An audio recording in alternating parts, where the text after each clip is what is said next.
Good morning, everyone. Thank you for coming to this Microsoft and Intersys joint presentation. Today, we're going to be looking at maximizing the value you get from your 365. Maximizing value, something very important for charities. We're going to be looking at, first of all, what Microsoft has been doing in the charity sector. I'm here with my colleague from Microsoft, Naveed. And I'm going to hand over to him to give you an update on what Microsoft's been doing. And then after that, I'm going to come back and show you some lesser used tools in Microsoft's 365 suite. So over to you, Naveed. Thanks, Mark. Much appreciated. And thank you, everybody, for taking the time to join this webinar today, especially before the bank holiday weekend. So really appreciate your time today. So my name is Naveed. I'm the UK Ambassador for Tech for Social Impact here at Microsoft, and I just want to share with you a quick overview of what Tech for Social Impact is and what it means and some of the good stuff that we're doing here at TSI. But today I want to start by saying that, I think I've got possibly one of the best jobs at Microsoft. I get to work with Intersys and I get to work with our partner ecosystem, but most of all, I get to see the really, really good stuff that you guys are doing in the non-profit sector. So again, a massive, massive thank you for all the good work that you do, and keep it up, guys. So at Microsoft, we believe that technology is a powerful force, right? It's for powering people and organizations. We see it every day, whether it's in data or AI, helping predict malaria outbreaks, or humanitarian organizations that are delivering digital literacy to displaced people. And we believe that the success of the non-profit and the NGO sector is critical to how we achieve our mission as a company. But to do this, we need to take the benefits of world-class technology accessible and relevant for non-profits, NGOs and IGOs. So as a customer-first, partner-led company, we start with the needs of our customers, you guys, and we work with our partners such as Intersys to deliver the best outcomes for each organization. So if we take a look at the world, it's changed so much in profound and fundamental ways, right? We've seen the role of technology have a positive impact as we've all tried to survive through this pandemic. But the level of technology adoption has rapidly accelerated. Now, as we think about that pace of transformation, we all have to think about the consequences of that transformation, as well as what our role in that transformation is. So we see a digital divide, an opportunity continuing to grow, but many, many people are left behind.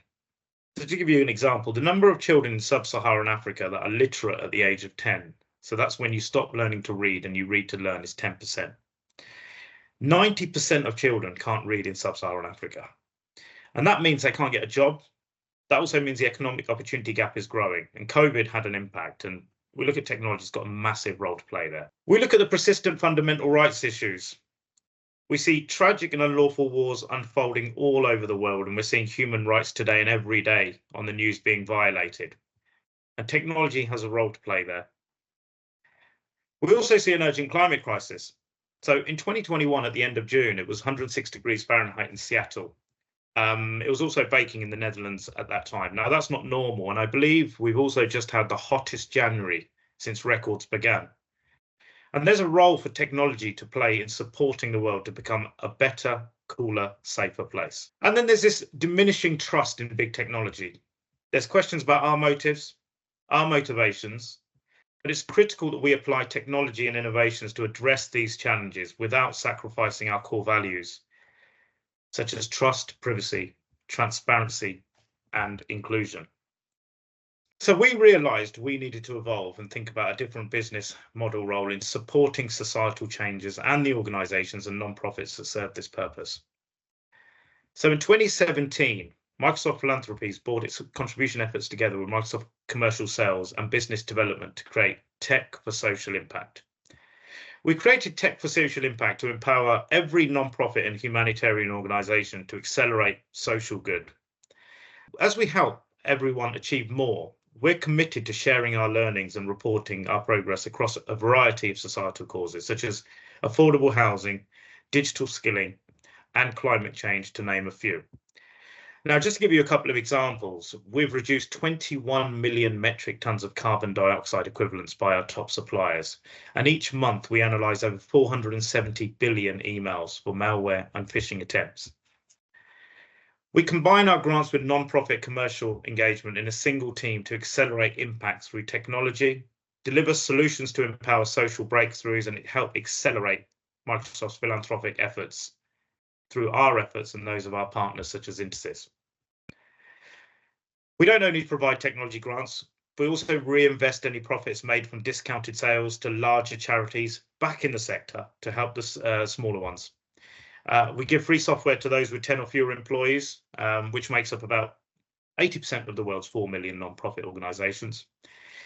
We also help modify Microsoft software to help with their specific needs, such as fundraising and mobilizing volunteers, in part connecting them with willing helpers in the company's global partner ecosystem. And then we also offer digital skills training. So as of 2021, over 30 million learners were reached as part of our global skills initiative.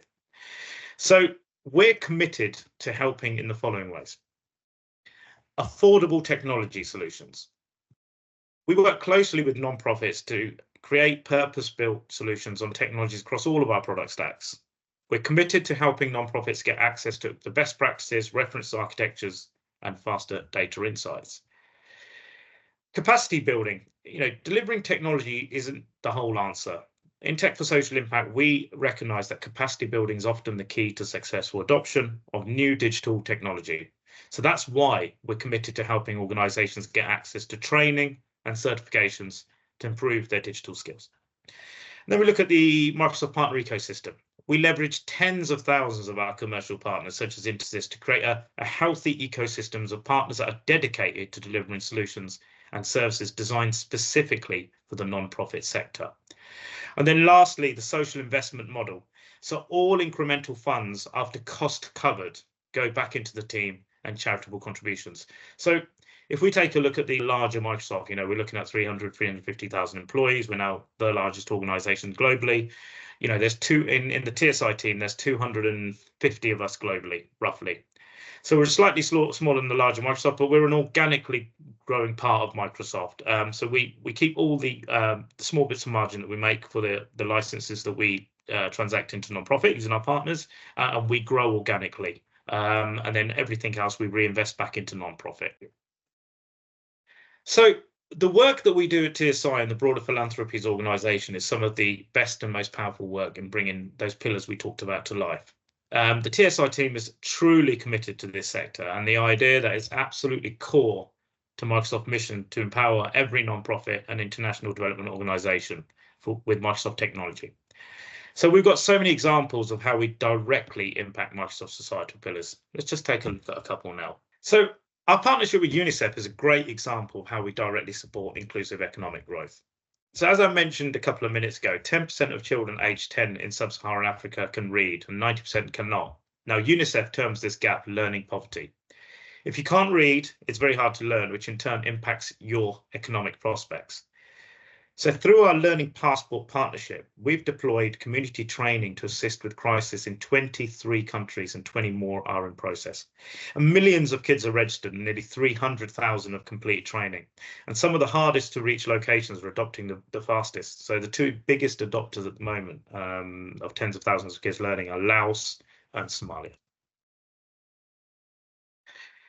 And then when we take a look at our impact in committing to a sustainable future, who's helping us there?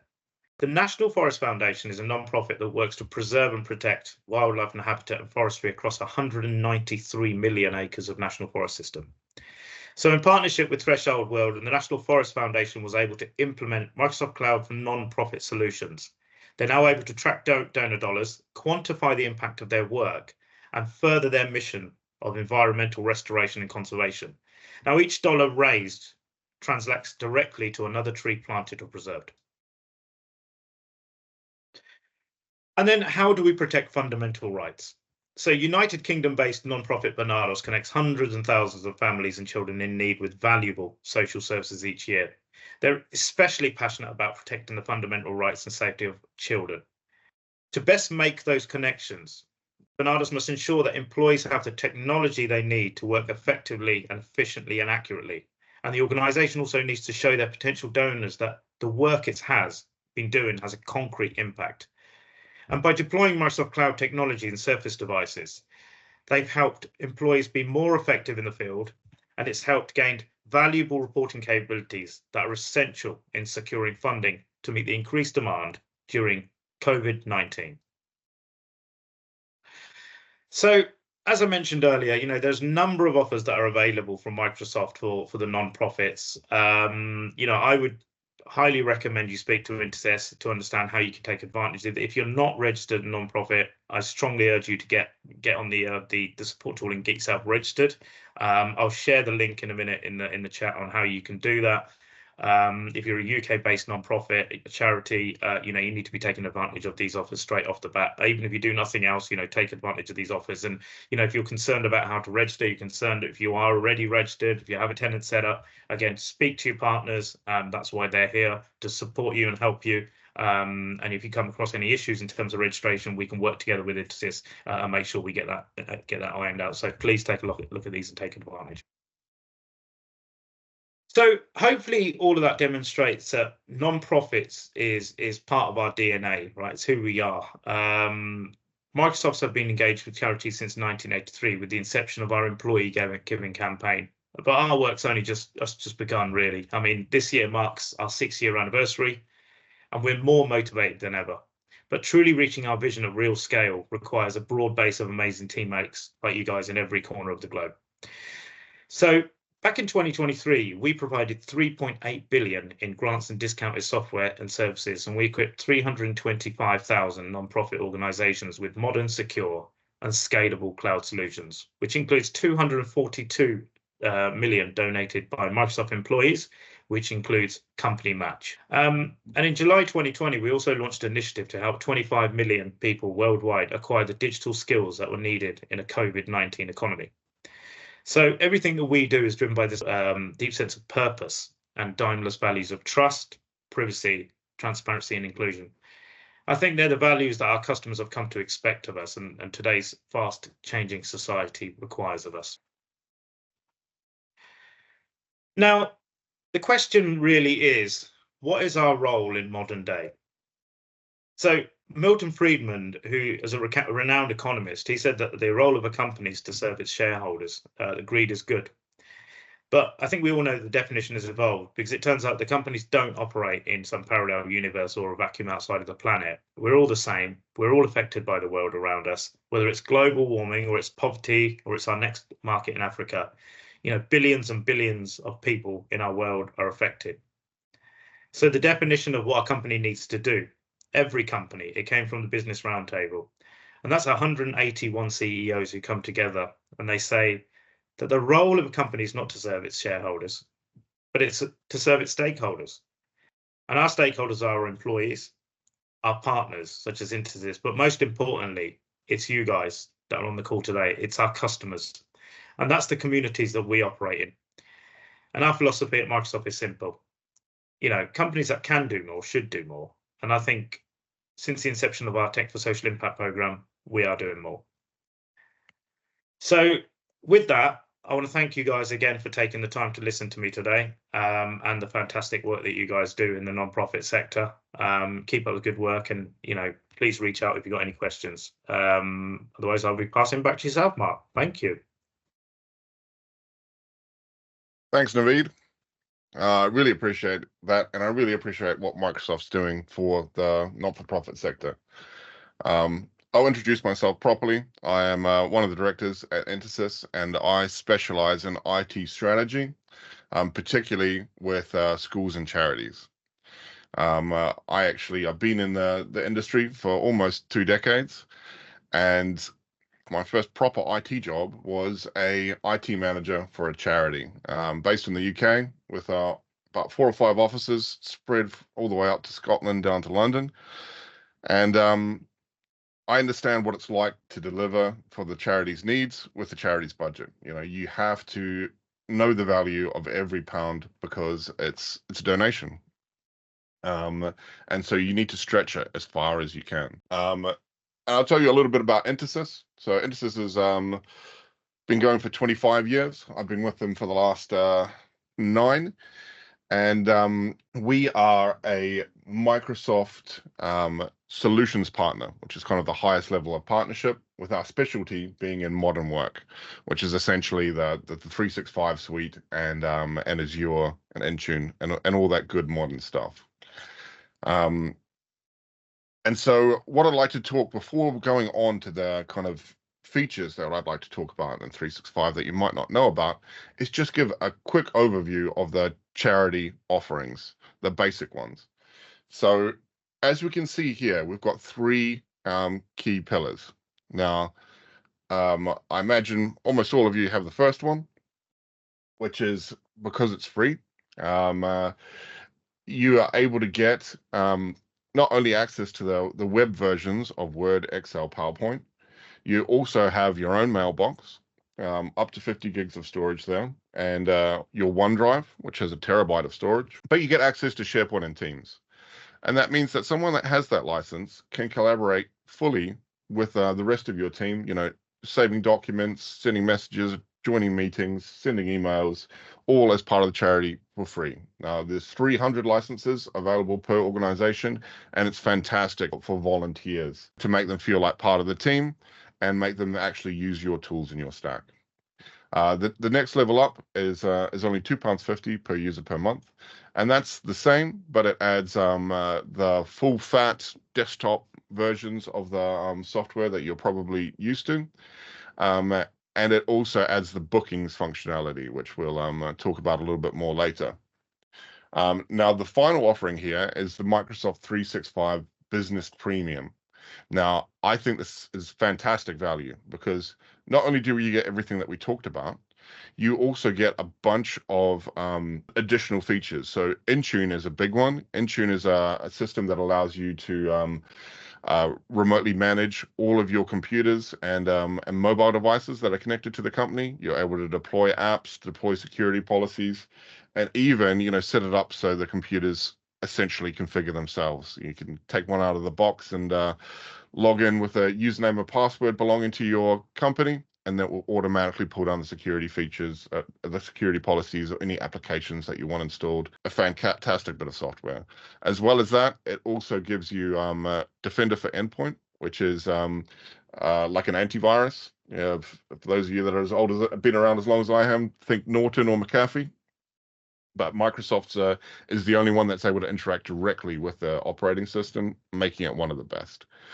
You also get a mail filter, so an ability to strip out spam emails. It's able to spot impersonation emails. It's even able to rewrite links. So if you do accidentally click on something, it will check before it takes you to that web page.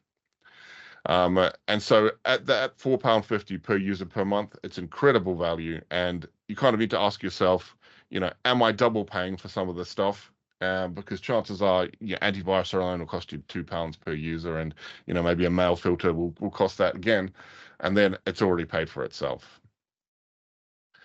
So I'm not going to do a death by PowerPoint. You'll be thankful to hear. What I'd like to do is I'm going to share my screen and actually go through some of these tools, starting with something that's very basic and very overlooked, which is actually www.office.com. It is the landing page for Office, and there's some incredibly useful tools on there. So for those of you that are lucky enough to have two screens, I would recommend coming along with me, opening this up yourself and taking a look. So what have we got here? This is my live homepage, and so we can actually see the recommended information for myself. So it's talking about meetings that I have got to attend. It's looking at the documents I've used. You can see here, these are the PowerPoint slides that I worked on even up to 16 minutes ago for a last minute change. Also other documents that I've been editing and working on, and I can even see things that people have sent me, things that my colleagues have updated that I might have used or had access to. Really, really useful. I can also go to recently opened and shared and even have some favorite documents that I have pinned there. Also, you'll notice there's a quick access to the key Microsoft web applications. And so, of course, you can access this from anywhere. You can be on a computer at your in-laws' house and need to send a quick email or update a document. You can do that. there's also, as I mentioned before, a whole lot more in 365.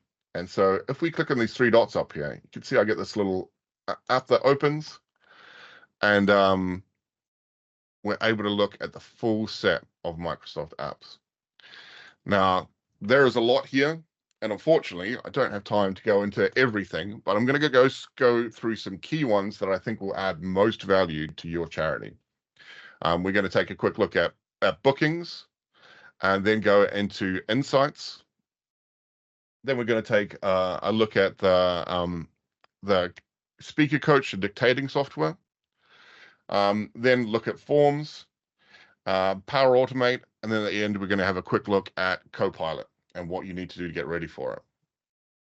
So, starting off with bookings, this is an incredibly useful tool to allow you to send out links to your customers or your donors, and allow them, or even your team members, of course, and allow them to book time directly in your calendar. It's easy for them to see when you're available because it synchronizes with your Outlook calendar, and you're able to schedule things, and they'll even get reminders, the day before, which is it's so useful. You may have even seen it before in other people's email signatures. A really useful link. So we're going to take a look at the Intersys version of it now. And we have two sections here. I have my personal bookings page, which I will show you quickly. And so this is a link I can send out to anyone. And you'll be able to choose a kind of meeting that you can book with me, and you can see when I'm available. So you'll see that you can book at a 2:30 slot, hit next, and it will automatically fill it in. And that's because I'm within that organization. This is great for team members, but you're also able to make private meetings as well. So if we take a look here, you can see I've actually set up a couple of private meetings that only that person is allowed to book that time. The other thing that we can do here, and this is where it gets really powerful, is we can have shared booking pages. So this we have here is a introduction to Intersys booking page, and it's able to be accessed through our website.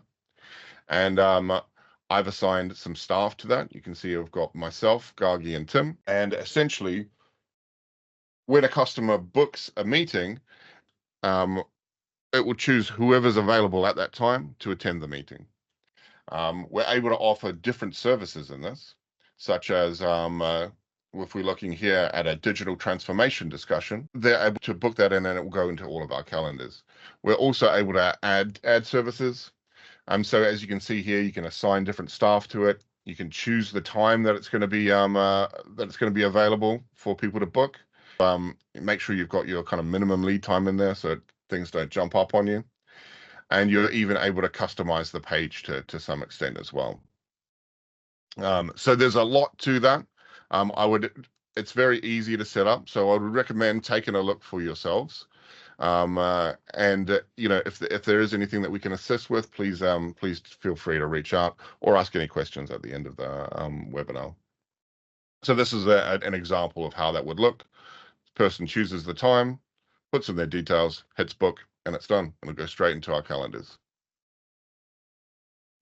So that is bookings. So moving on, we're going to look at something very interesting, which is the team speaker coach. And this is something that I use a lot, every meeting, in fact. So hopefully you're able to see this all okay. If you take a look on the left-hand side, this is the kind of feedback that you get. You start the speaker coach at the start of your meetings, and then it will tell you if you're, it'll give you advice on how you're speaking. It'll talk to you if you're using repetitive language. It will tell you about your filler words, if you're speaking too slow, if you're on a monologue, even help you with your intonation. And so you can see here in the middle of the screen, it's a little bit blurry, but that's that real-time feedback to the person that was speaking, saying, try speaking a little bit slower. And only you are able to see that, but I find it's an incredibly useful tool. And so likewise, I'm going to bare my soul and show you the feedback that I'm consistently getting from this tool. So if we take a look here, it appears in the activity area. And so if we take a look here, I had a practice run through of this earlier this morning. And during it, I used 30 filler words. And I always know that this one I say all the time. I don't even catch myself saying it, but I'm clearly say it a lot. You're probably going to hear it for the rest of this webinar now. But it also catches things like I mean, actually, really. And you can see that when I click on it, it shows where I said those things. So that part is incredibly useful. Also, you can see that it's picked up at the times that I've gotten a bit excited and started speaking too fast. It picks up on the times that I might start talking in a low voice, and if you talk in a low voice and you don't change your intonation, it gets very boring very quickly, which is why you've got to change the pitch of your voice. And this has really helped me improve the way that I talk. Back in the day, I used to have a call coach when I worked for a call center of a bank, and this is like an automated version of that. Admittedly, because I was presenting, I did speak for a long time. So it's good to know that it keeps your monologue. Also, it helps you with inclusiveness and repetitive language. So how do you use the speaker coach? It's very simple. While you are in a call, all you do is click on the three dots here for more. Then you go to language and speech, and there you're able to turn on and off the speaker coach. And once you've turned it on once, you go back to your Teams, you'll see a notification for it, but you'll see the speaker coach report, and you've got the option to automatically start your speaker coach in all meetings. So really good way to review, how you're sounding, how you're coming across to peers, and it gives you that feedback in real time as well. So a sister to the speaker coach is actually built into PowerPoint. This is PowerPoint Rehearse with Coach. And so if we click this on, it starts up on full screen, and I get an option to start rehearsing. So this is going to use that same technology to listen to my voice and give me really good feedback about how I'm doing with the presentation. It listens to that pace. It's even picked up there that I've used already. And again, it's putting me off now. So what it will do, it will also pick up on things like if you're reading the text in the PowerPoint, it will say, try to talk around it. People can read the text themselves. So when you're done with it, you just click pause and get out of the presentation, and you get this great rehearsal report. So I can see my pace, I can see how long, picked up on my using and as well. I can see that maybe my voice pitch needs to change a little bit. I have had a cold recently, so I'm gonna let myself slide on that one. And it shows that I didn't read out loud. So really, really useful tool, and that's available even in the free licenses. You're able to rehearse the PowerPoints from the web version. Fantastic. So after that, we're going to look at something else to do with voice. And this is a tool that's actually been around for a long time, but people often just ignore it or didn't know it existed. And that's Dictate. And so if I switch on Dictate to a blank Word document, it doesn't need to be blank, but it will start listening to me and filling in the words. And so it's such a powerful tool if you're someone like me that gets a bit daunted by a blank page. The way I like to use this tool is I will put down the headings for my document, get some idea of the structure, and then I will just go for each heading, give a bit of a brain dump. It will fill in all the information that I need, and then I can just tidy it up, move it around, and it gives you a good leg up forward. Not to mention how incredibly useful it is for people with disabilities, anyone that has trouble typing. It can be a really, really useful tool. When you finish dictating, just click stop. We've got a couple of options here. You can see that I've got the auto punctuation switched on, taking out any sensitive phrases as well, and then we are able to choose our microphone too. Really, really fantastic stuff. And like I say, it's built into every version of Word, and nobody's really been using it. I don't hear anyone talking about them. So now you know. Next, we're going to take a look at Viva Insights. So this is a very interesting one, and this comes from Microsoft's effort to promote a work-life balance. Microsoft partnered with a company called Headspace, which you might be familiar with. And off the back of that, they've created some really useful tools, meaningful tools to kind of help improve your work balance. So we're looking at the home screen here, which is a bit of collection of everything. We've got the option here to send praise to colleagues, which is always important and often forgotten. This is just a really quick way to to tell one of your colleagues that they're doing great, and hopefully brighten their day a little bit.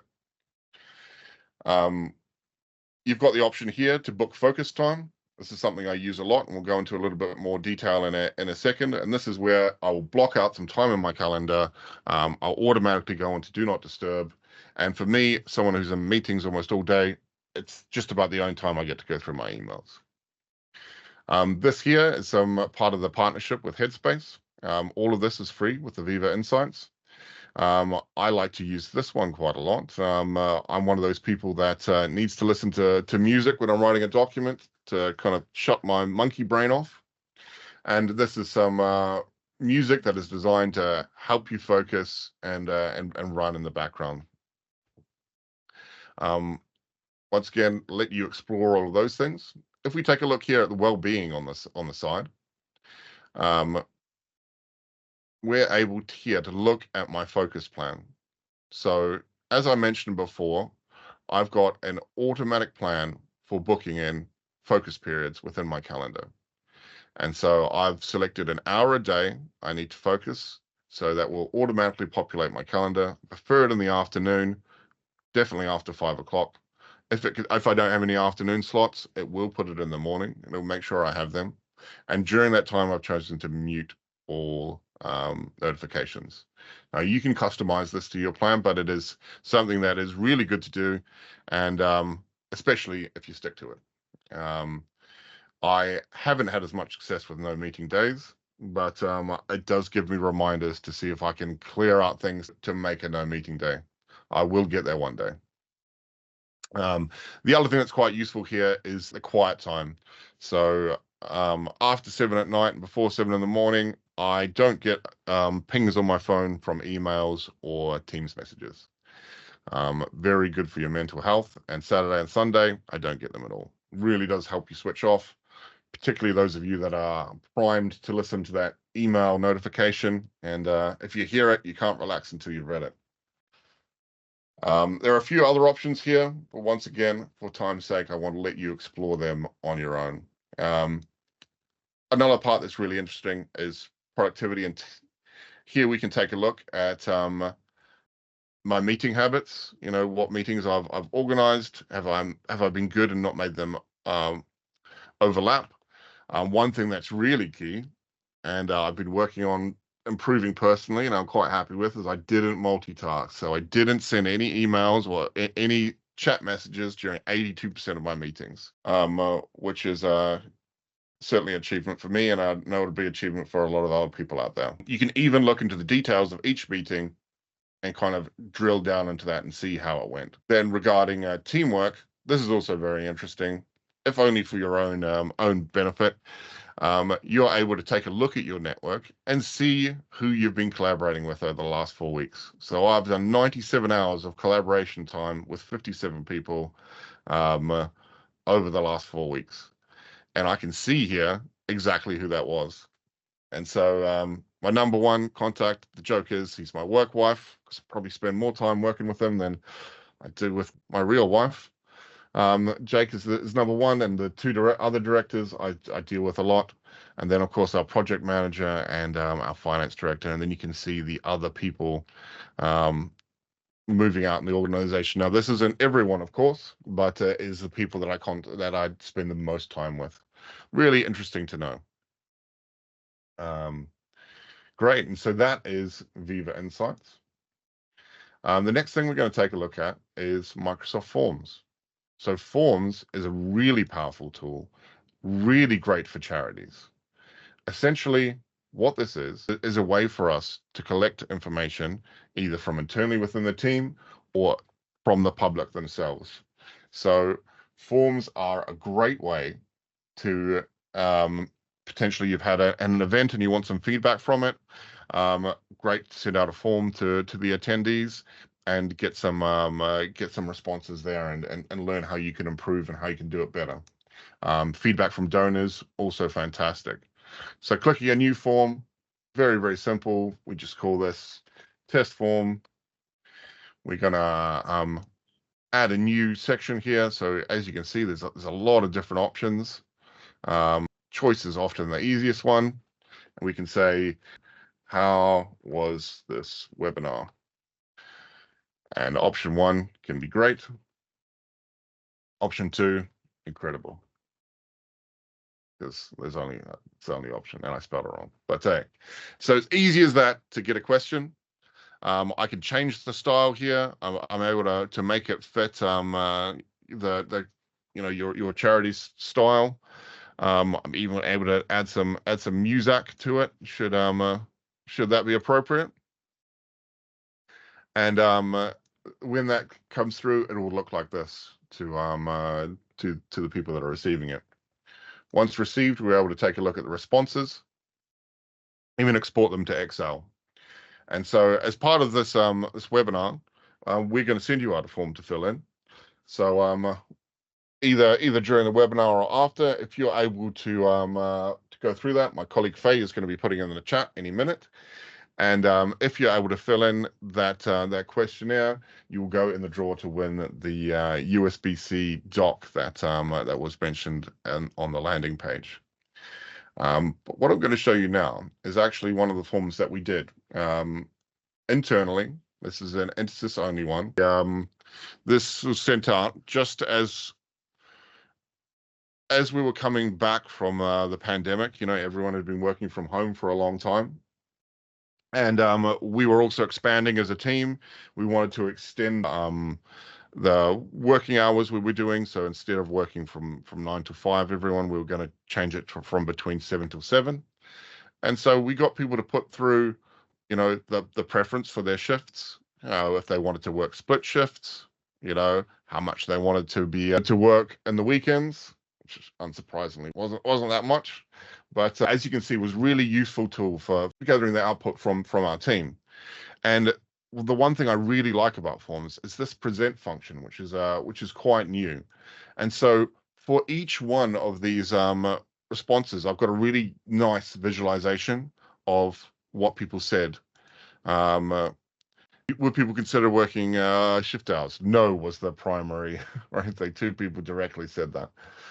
Some people were happy, and I can actually look at all the responses here as well.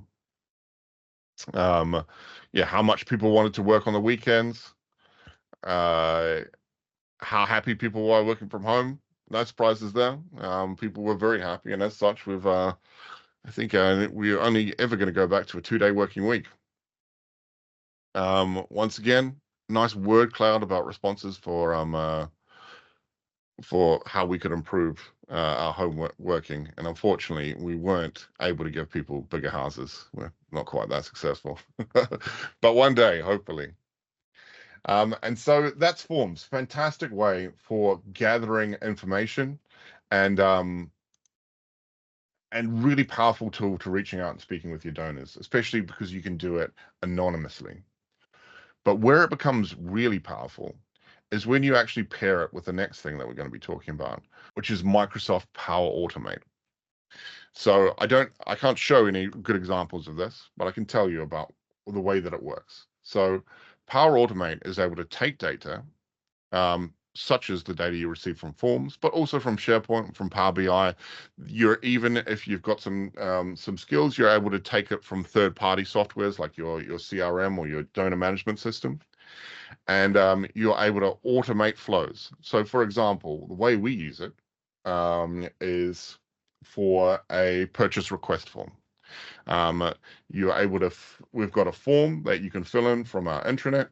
You're able to put in what you want, put in the links to it, if it's online or however you're going to purchase it. For us, it's always online. Then you're able to put the budget code it's going to be assigned to, and then that will automatically go to your manager or the budget holder for approval, and then from there to the purchasing team to buy. And all of that happens, within this flow. So the manager only needs to one click and approve it, and then the purchasing team automatically gets the email saying that this has been approved, and this is how much it's going to be. They purchase for it, and it's done. We have something similar with staff onboarding, going right through from the collecting of CV stage to the interview to the onboarding. When somebody's been hired, we select their line manager. The line manager gets a questionnaire. What systems do this person need access to? Do they need a laptop? Do they need a mobile phone? Do they need an Oyster card? And depending on what they answer for that, it will go off to the relevant parties and tell them to make those arrangements. So by the time that the person is onboarded, everything is ready. So there is so much you can do with Power Automate. I think one of the key things to do is take a look at your organization, take a look at the workflows, and particularly some that you think may be inefficient. Anything that's using paper and signatures is often a red flag. And think about how you would like that process to be, and I'd be almost guarantee that you'll be able to automate that in Power Automate. Incredibly useful tool. Great. So onto Microsoft Copilot. This is the new kid on the block. It is Microsoft's AI offering, and it is incredibly powerful. It's just coming to market now, and I do think it is going to be a game changer. We're going to talk very briefly about it, but we're planning in the next 4 weeks, we'll send some information out to do a full Copilot presentation showing you how to use it and use cases for it. But essentially what it is if you can imagine the ChatGPT large language model, but instead of having generic information, it's able to reference your information, your emails, your Outlook, your documents, and you can ask it things like, please summarize all my unread emails and tell me the tasks that I need to do today. You can say, please make me a table plan based on this document, but for this group of people. Incredibly useful. So rather than just talking about it, I want to show you a brief video just showing you the things that you're able to do with this. It is incredibly powerful. Yeah, so as you can see, I'm sure everybody saw at least one thing in there that they thought, wow, that seems like that would be incredibly useful. Because the fact of the matter is, it will. I think it will fundamentally change the way that people work. But you shouldn't just go straight ahead and deploy it out to your organization. For one, it is a separate license. I think it costs about £25 per user per month. So there is that to take into consideration. The other thing is you need to make sure that you've really got your security controls in place and you're confident in them. Because if you can imagine an environment where people have just uploaded all data to SharePoint and everyone can access everything, Copilot then becomes like opening Pandora's box. People, because they've got access to all the information, they're able to ask questions about it. Suddenly people will be able to ask questions about, what their co-workers' salaries are, how many disciplinaries they had. And if they've got access to documents that say that, Copilot will be able to reference it. So you really need to think about what the uses for this could be within your organization. You need to make sure that the scope that you're allowed to access is going to be useful for you. And the best thing to do is, as always, a review of your document structure, a review of your permissions. Make sure the sensitive information is locked into sensitive document libraries or restricted locations. And then if you also have sensitivity labels set up, marking documents as confidential is a really useful thing to do at that stage. The way I usually suggest it to organizations is start with a pilot group of kind of 4 or 5 people. It's important to have more than one because Copilot is very much a collaborative tool. But get those 4 or 5 people, ideally people that do have access to most of the information in the organization, and get them to trial it out first. And then once they start to understand the power of this tool, you can think about how it can be deployed throughout the rest of the organization. So as I said, we'll share with you after this. We are going to do a full Copilot, full demonstration, full thing about how it can be used for charities in particular. Yeah, check your inboxes for that. For now, I'd like to thank you for your time. We can open up the floor for anyone that has any questions for either Naveed or myself.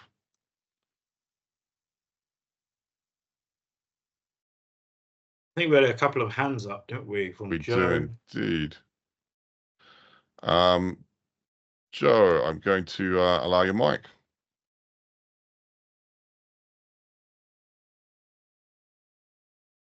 Oh, Fabulous. just back to the team speaker coach. Mm-hmm.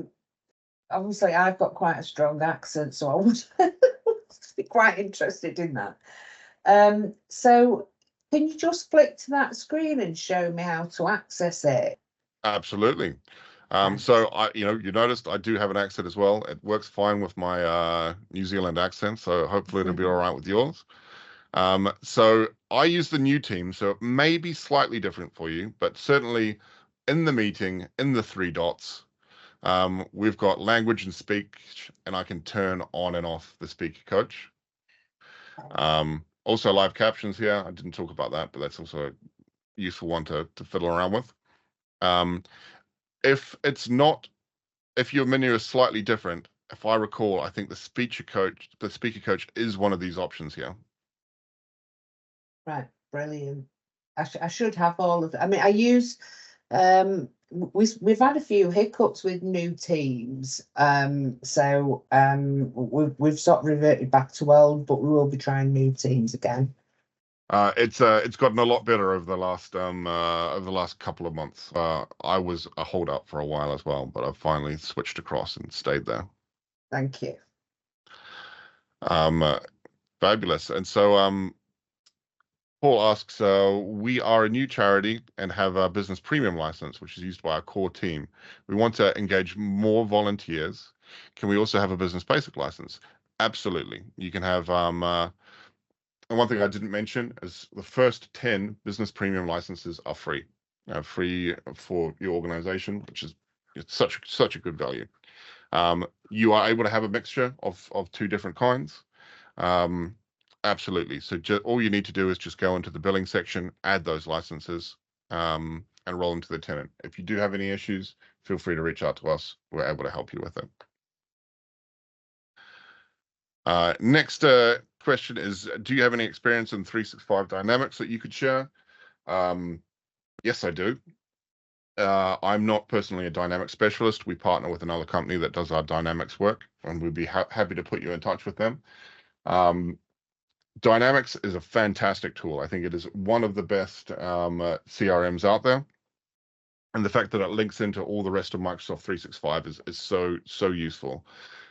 The gotcha is that it needs to be created in a relatively bespoke manner for every organization. And so that is usually quite a lot of upfront investment. Yeah, I mean, Arthur, if you'd like, you reach out to me after this, and I can put you in touch. We can talk a little bit more about it. I think for a charity, a lot of the time, an off-the-shelf thing will work while you're growing, but you'll get to a point where you're big enough that you need something that is custom built for you, and Dynamics is a really good tool for that.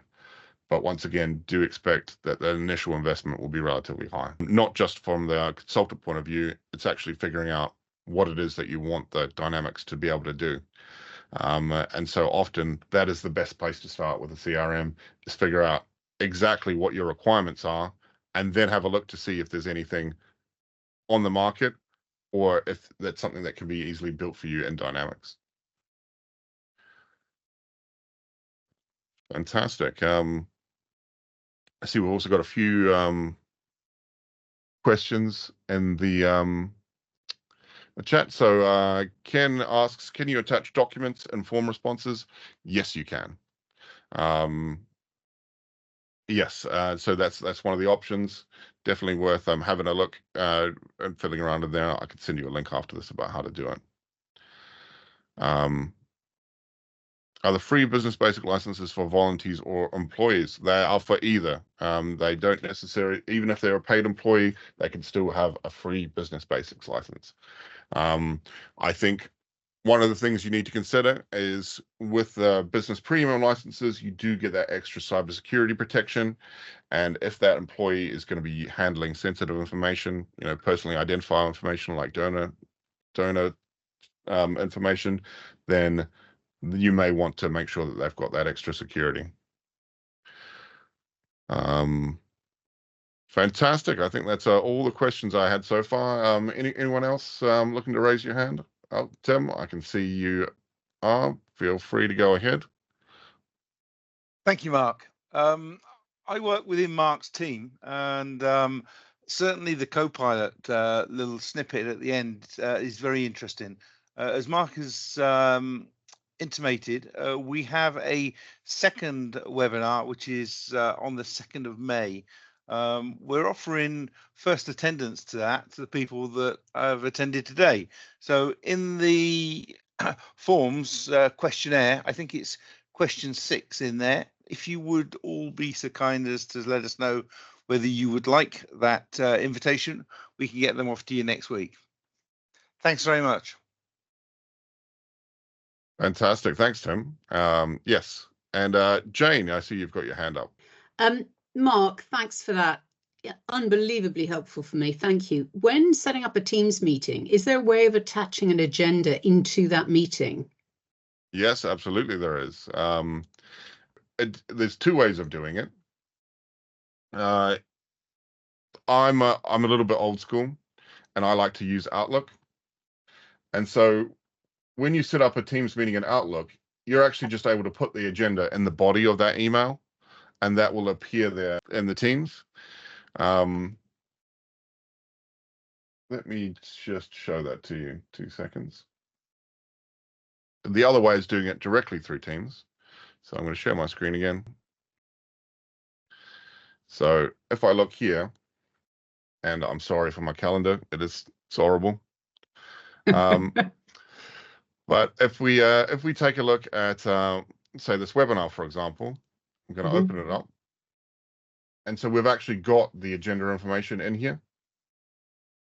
Now, the other thing that you've got in a meeting itself that you can kind of maybe copy and paste an agenda to is if we look back in every meeting, we will have a meeting notes.